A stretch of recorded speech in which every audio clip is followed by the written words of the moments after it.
Hey there guys, Music Fan here. How you guys doing? This is it. We're up into part 3 of this special review for U2's 13th studio album, Songs of Innocence. And we end off the U2 discography review with a review of the deluxe edition of Songs of Innocence, which is in this physical copy that I have right here. We're going to be reviewing disc 2 of the deluxe edition, so let's not waste any time. Let's head straight into Lucifer's Hands, the first track. This track is just simply amazing. It's just simply, I really love this track.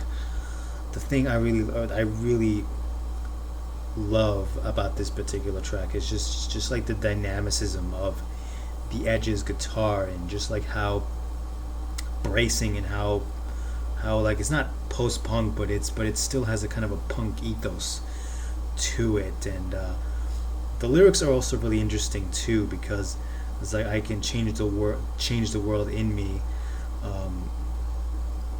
You no longer got a hold of me, I'm out of Lucifer's hands. It's a really not dark, but it's still kind of a biting kind of song. I think this song used to be another particular song during the 360 tour. I think it was called Return of the Stingray Guitar. I think that's what it's called. But in of itself, Lucifer's Hands, is a much more fiercer rendition of that particular track, and it's a fantastic song. I really love it.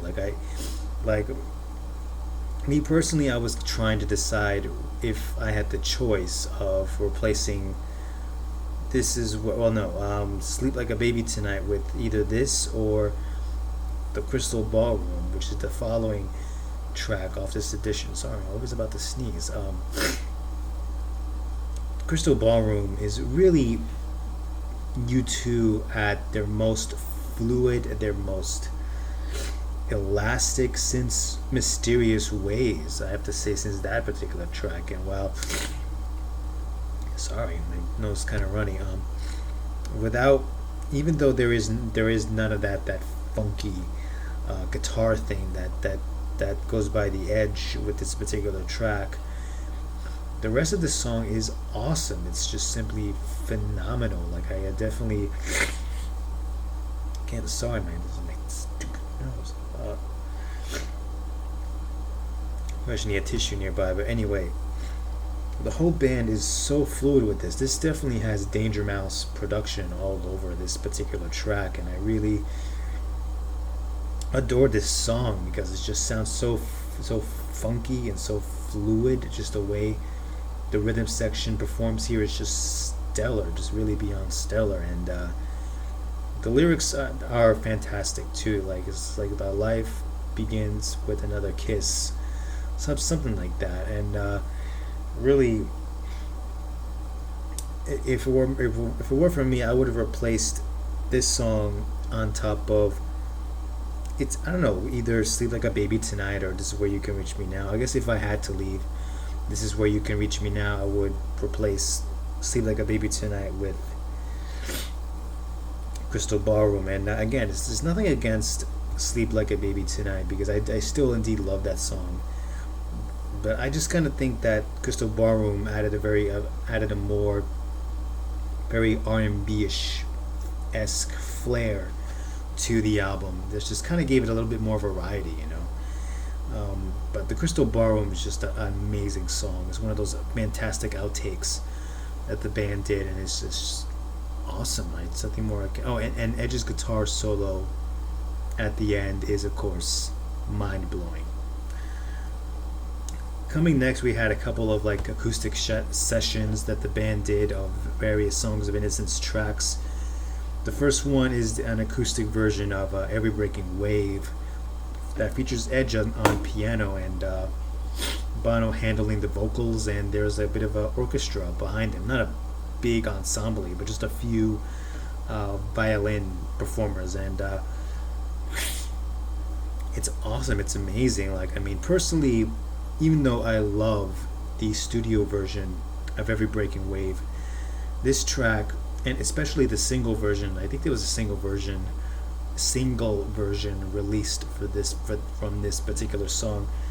even though that I like that more, I still love the acoustic rendition of this particular track, because it's just so intimate and so, um, you know, very close towards you, and I just love the emotion in Bono's vocal performance here, and the rest of the orchestra and Edge himself playing the piano is stellar. Nothing more I can say about that. California, the acoustic version of this song. I have to admit, the first time I heard this track off the acoustic sessions of this disc, I was kind of skeptical because the original studio version is just, I have to say, pop-tastic. It's just really phenomenal. So I was wondering how would the band arrange a acoustic version of this otherwise brilliant song when it's really the gloss that lends to the the bright ecstatic atmosphere of the original. Um, I was a little skeptical at first, but then after a few times hearing this track, it may not have that wow flair to it, but it still is a great rendition of that song. You have the horns sections kind of going off here. Um, Larry Mullen Jr. drums on this particular track. The same thing as he does with the Every Breaking Wave with the tom tom drum. And yeah, I mean, even though this may not be as bright and very wow as the original studio, it still is no less potent than the original studio version. I mean, I like it. I certainly like it. Raised by Wolves, still part of the acoustic sessions. This track, acoustically, really lends to the intimate lyrics of Bono's writing on this particular song. And of course, you had the violin ensemble in the violin performers kind of performing along with the melody of this song. It's probably as emotional as the original studio rendition is of course more raw and more open, but the acoustic version is more intimate in that sense, that like it's really is a bigger sense of performance here, and I'd say it's still just as awesome acoustic as it is the studio. Cedarwood Road, the acoustic version of this song, is just all really cool. Really, like, I mean, of course, Edge can't do that punk riff that he does with the studio rendition of this track, but the way Cedarwood Road is performed acoustically is, of course, great. It's fantastic. I love the studio version of Cedarwood Road a little more than this one, but the way the band kind of arranged this song to be performed acoustically is, of course, a great, fantastic attempt on this, and it's a really great acoustic version too. Song for Someone, the acoustic version of this, I definitely love. I like this version a lot. I love both the studio and the acoustic rendition of this song, because especially the acoustic, because it really is a sense of that warm intimacy that we get from the original album. Strangely enough, and really this song acoustically really enhances that intimacy. The way Edge plays those opening piano chords in the place of his guitar in the original, and just the way Bono's vocals sound on this particular song is of course fantastic. It's really cool. The Miracle of Joey Ramone. This is called like the Busker version. I really don't get why they called this the Busker version. Maybe it's because it's meant to be more acoustic orientated than the original, but I still like it. I mean, the Edge and Bono have just a really great, fantastic chemistry together. Even if it's just them performing a song with Edge on the guitar and Bono letting off his vocal chops, like, it's still fantastic. Even just to hear Bono and Edge just play off each other on this particular track. I mean, and other tracks too, in before. Um, I definitely like it as much as the original electric rock version of the original. Um, the alternate version of the Troubles. This one is definitely different because different set of lyrics, a different key register. It sounds a little bit more of the higher register of the key than the original version that was released on the album is. Has a different middle eight than in the original. Overall, I do like this version. It's interesting to hear, but me personally, I prefer the original ending on the Songs of Innocence album. Then again, that's just me. The alternative perspective mix by Chad Blake. I think he has a T in the beginning of his name to Tchad. I think. I'm sorry if I butchered the name. I'm really sorry. Personally, for me, I like this rendition a little bit more than the original. It's not, again, nothing against the original of "Sleep Like a Baby Tonight," but I love this version because the lyrics sound a lot more different. I mean, you could interpret this to be a song about a corrupt person, a corrupt priest, or a corrupt judge, or something, or it could be the way I kind of see it, which is a abusive parent who is keeping his or her kids inside the house and within her abusive or his abusive control. At least that's just my interpretation. But it's awesomer, at least for me, because Edge's guitar solo is more longer. It's more extended this time around than in the past. Not in the past. What am I talking about? Than in the original Songs of Innocence version. I like this a little more than the original, but again, that's just my opinion. Yeah, and there is a hidden track to this. It's the full length version of Invisible.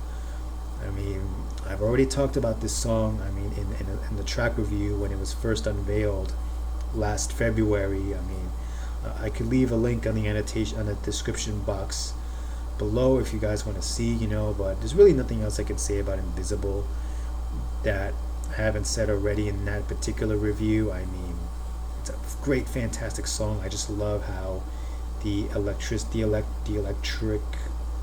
electronica accompanies the rock portion, the rock aspect of this particular track. Simply awesome, and yeah, don't have much to say about that, and that is it. That's really, really, really it.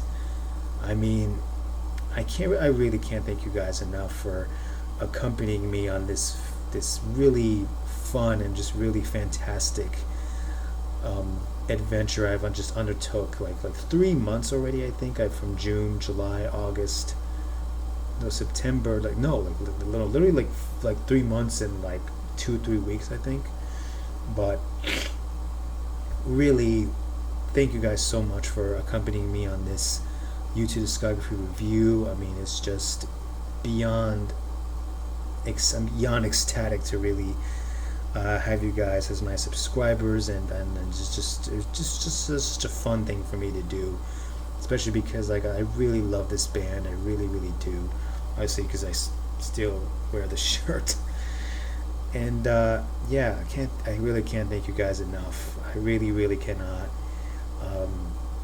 I really should make a lot more videos for you guys, and unfortunately for me, my time is just really cut short right now. I mean, I have a lot of other things going on around me, so I don't have as much time to put into more video making, but I definitely will consider that more in the near future, especially while the holidays come around. So yeah, I mean, again, thank you guys so much for accompanying me on this discography review.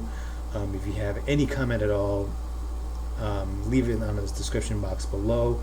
Do you have a favorite U2 album? Do you have a favorite U2 song? Do you have a favorite U2 lyric or anything? What is your favorite song off the deluxe edition? Do you have the deluxe edition? And this is it. That's it. It's really it. This has been the U2 discography review, Songs of Innocence, and definitely they're still hinting at the release of Songs of Experience, the second part of this songs trilogy that they've started with this particular album. And so when that album comes out, I'll definitely be here to review that particular album when it comes out. Hopefully it comes out sooner than later, but that's pretty much it. Thank you guys so much. I'm Mr. Music Fan. U2 discography review. Have a great day, and yeah, peace out. Take care.